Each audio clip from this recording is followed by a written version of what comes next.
Morning everybody from the small crane in Galway, and we have here the two herb beds, really nice apples on the apple trees which we planted, I think it's 2 years ago now, and raspberries in the distance with the fennel. And coming in closer, I'm going to introduce you to Nadine, who is a Hartwood student, learning professional herbal medicine, and I teach on the course as well, and she's sitting in with me at clinic today. So we're going to talk about the lovely herbs that are also here. So what do you think of these very pretty white flowers? And some of them just have a look at them, pick one, smell one, rub it between your fingers and see what properties you think it might have. And I'll just show you over here as well, because some of them have a little flush of pink, and that's still the same flower. So any clues, Nadine? I'll be honest, this one's a mystery to me. It's a mystery? I'm not sure. Okay, and one of the reasons it's a mystery is that you're probably more familiar, if you're familiar with any of them in this family, it's probably the Altea officinalis or the official mallow, which has a softer, furrier kind of leaf. I know the exact one. You know the one, Yeah, and it's I also do. called the small cheeses, but this is the wildflower version, and this is what would originally have been used. That Altea officinalis got more common and is more taught, but this is equally good if a little neglected. And it has a much smaller leaf, right? It has a smaller leaf, but have you picked one of the leaves and had a good squish between your fingers? I did indeed. And what do you think?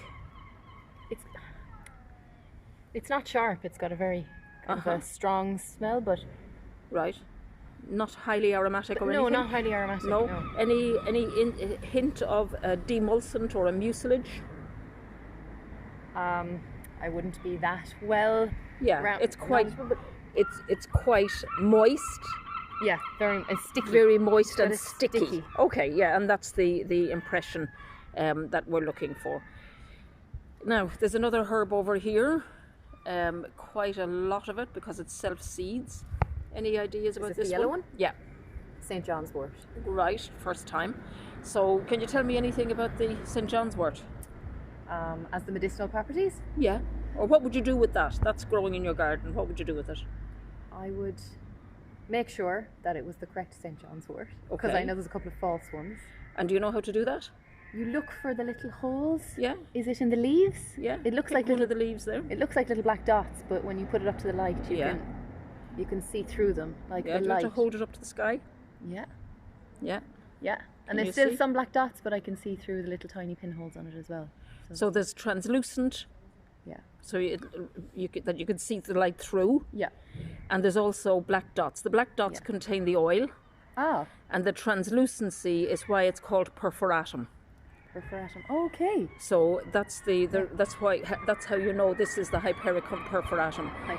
Compared to the other ones that you find in the hedgerows, the other obvious clue is that these have little narrow leaves, very small. I immediately thought that, because out in Narrow Clare we have needles. ones with much Yeah. flatter leaves. Yeah, and and there's no perforations in it.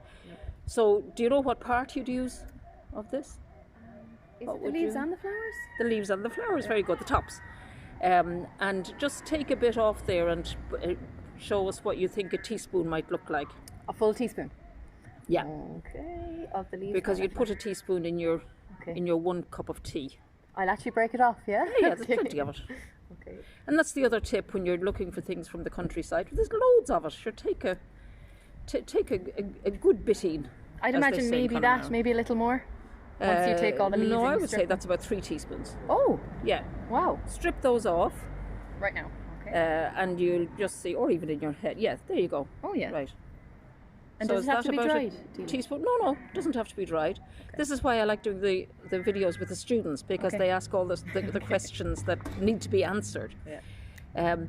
So, but if you want to keep these for when you're having sleepless nights in the winter, you would dry them for your winter supply. Ah, okay. But they're better. There's very few herbs that are better dried than They're not dried, and one of them is raspberry leaves, which we have across the way, and the other one is corn silk, Okay. which are the silky threads around the sweet corn. They stick out through the little. They stick out through the little top segmenty. hat, yeah, Okay. yeah, little top wigwammy kind of thing. Yeah. Oh yes. Okay. So just another little, these are the seeds of Angelica, so Nadine might want to take a few of those seeds and plant them in her garden. And that was the one that came out. The Angelica in flower, or before it flowers, is actually behind it. So this shows you the leaves of the Angelica, and this is the seeds. So it's interesting because you can see all three of them. This one here, we've had quite a lot of dry weather, obviously, because it's passed over, which is the comfrey. This one here, Nadine, do you know what this one is? Which one are we pointing to? This one. Oh, this is Angelica. No, No, that's Angelica. Wait, no, that's Angelica. This is.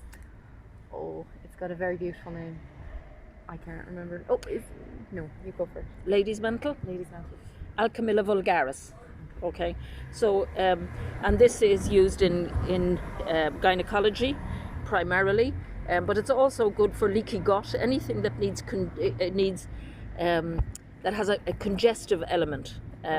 So I use it commonly for any pelvic congestion, which is happening in men and women because men are sitting and working at desks for 8 hours a day.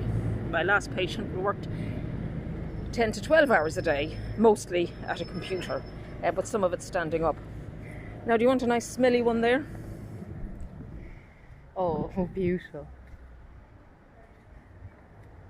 Is that? What is that? What does it smell like? It's lemony, but it's a herb. I should know Yeah. this. We don't do shoulds when we're learning herbal medicine. We just, It's a type of mint. Right. that's a mint. You're absolutely right. That's a mint. That's a different plant. It's a different plant. So this yellowy one with these leaves I can't. is live. marjoram. Marjoram. Marjoram or oregano. And these have a very antiseptic. Does it smell like an antiseptic? I guess a little. A little. It's a very cool day. On a hot day it would be much more obvious because more essential oils would be in the air. Sorry. So this would be very nice in your soups, stews, pizzas, and it disinfects particularly for the sinuses and the chest. Okay. And are you saying marjoram and oregano are the same? Very hard to distinguish. It's kind of like botanical differences, but effectively they're used in the same way. Okay. Okay. And the other thing we'll just point to here, because they are just very sweet, is the wild strawberries. And the strawberry leaves are astringent, and the berries contain, I think it's ellagianeic acid, which has anti-cancer properties. But the one that's not so common, let me see if I can, is this one, which found its way here accidentally. So do you want to pick some of this? Mm-hmm. You can see it here when it's taller.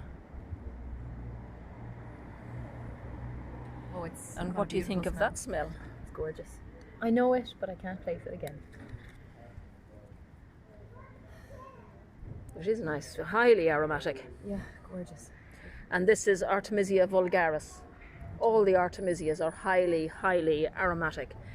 I'd be wary of putting this one in your garden because it seeds all over the place. You can see it here, it's extending. What's the common name? Artemisia mugwort. Mugwort. Yeah. We also have the marigolds, always good for lymph hormone balance and antimicrobial. And over here we'll do one more, which is the Verbena. Yeah, that's it there, and it has this spike of a purple flower which will be out in a couple over the next few days, I would say. Quite tough leaves. This has been used since the Druidic times, and it's sacred to the Druids. And it is a nervine which has a slightly detoxing, bitter effect. So very, very useful for today's chronic inflammatory conditions as a nervine, It's also which helps with stress and restore sleep. Is it also known as Vervain? Yeah. Is it the same? Okay. Yeah, Verbena officialis. So I think that's plenty for today, and I hope you enjoyed that. And we'll wish Nadine well for the rest of her studies, and maybe we'll see her again another day she comes up to the clinic. Okay, bye.